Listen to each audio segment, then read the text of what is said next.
देखिए, महाराष्ट्र में हम लोग अपने तरीके से कार्रवाई करते हैं। जहां बुलडोजर चलाने की आवश्यकता होगी वहां चलेगा, जहां गलत काम होगा उसको रौंदा जाएगा, किसी को बख्शा नहीं जाएगा। हिंसा का पूरी तरह से कंडेम करते हैं, खंडन करते हैं। वायलेंस हिंसा नहीं होना चाहिए। किसी को भी कायदा कानून अपने हाथ में लेने का अधिकार नहीं है। पुलिस प्रशासन है। हम तो चाहते हैं कि पुलिस प्रशासन निष्पक्ष इंक्वायरी करे और जो भी कसूरवार है उसको सजा मिले, कोई बेकसूर ना फंसे। अब आपने 2 FIR रजिस्टर की। एक FIR विश्व हिंदू परिषद बजरंग दल पे हुआ, 7-8 आदमी लोग पकड़े थे, उनको पहले दिन जमानत हो गई। अब और एक FIR रजिस्टर हुआ है, उसमें कुछ 50 से ज्यादा लोगों को अरेस्ट किया गया है, कोर्ट के सामने खड़ा किया है और बेटर सब जुडिस है, pending in the court of law inquiry हो रही। महाराष्ट्र के मुख्यमंत्री देवेंद्र फडणवीस जी ने आज कहा कि हम पूरी तरह से जांच कर रहे हैं और जो भी कसूरवार है उसको सजा मिलेगी। तो अब तो चाहेंगे कि सर आप जांच इंक्वायरी को और आगे बढ़ाइए।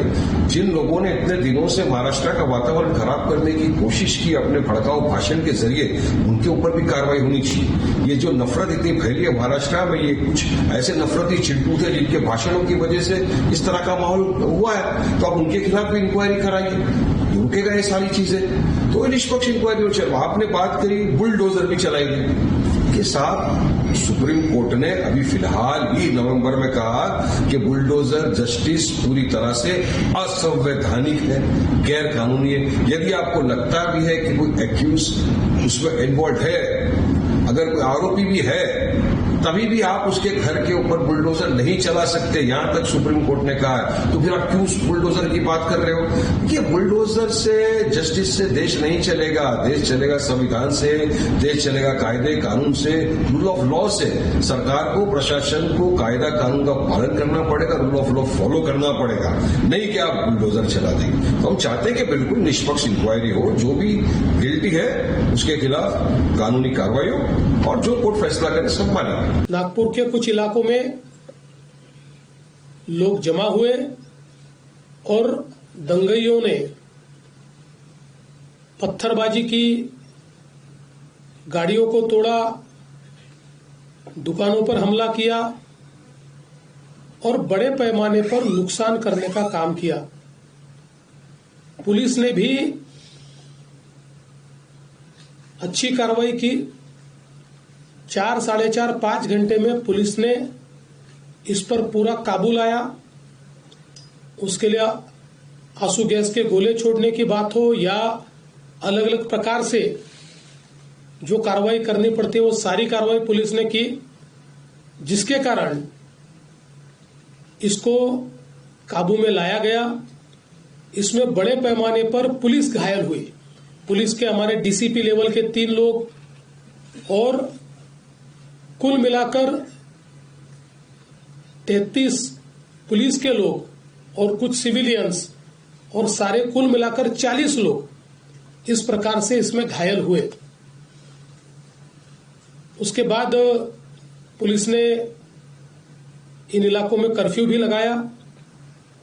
अभी उस दिन के बाद इन इलाकों में कोई घटना नहीं घटी है, शांति है।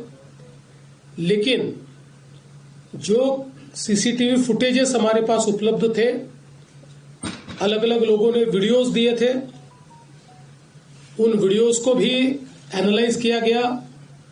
पत्रकारों ने भी पुलिस के पास कुछ वीडियोस दिए, उसको भी एनालाइज करने के बाद जो दंगई है उनकी पहचान कर ली गई है। 104 लोगों को अभी तक पहचान कर पकड़ा गया है, जिसमें 92 लोगों को अरेस्ट किया है। 12-18 साल के अंदर के विधि संघर्षित बालक है, उनको उस कानून के तहत उन पर कार्रवाई की गई है। और जब तक आखिरी दंगई को पकड़ा नहीं जाता, ये कार्रवाई रुकने वाली नहीं है। ये कार्रवाई चलती रहेगी। लगातार एविडेंस आ रहा है, उस एविडेंस के आधार पर ये कार्रवाई यहां पर चल रही है। ये भी तय हुआ है कि ये जितना नुकसान दंगइयों ने किया है, इसका पूरा हिसाब निकाला जाएगा और ये पूरा नुकसान उनसे वसूल किया जाएगा। और अगर वो नुकसान के पैसे नहीं भरते हैं तो उनकी प्रॉपर्टी को बेचकर ये नुकसान भरपाई की जाएगी।